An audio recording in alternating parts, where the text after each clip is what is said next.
5 perdebatan kata Sunda versus Batak. Kita cari perbedaannya dari kata yang sama antara Batak dan Sunda. Nomor 5-nya itu amang. Batak mah bapak cok. Paman kehen. Bapak.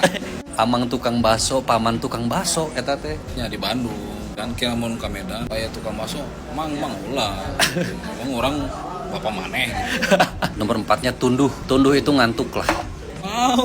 Tidur cok. Tidur. Tunduh itu proses sebelum tidur.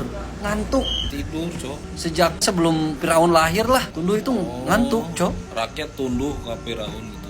Tunduk itu mah anjing. Salah. Nomor 3-nya itu bere. Bere itu memberi. Medan keponakan cok jauh anjing. Keponakan kumaha teh? Anak Anak paman. ya. Anak paman alo. Halo Bandung. Halo deh. Mane merekeun budak gitu. Merekeun budak paman maneh anjir. Memberi keponakan.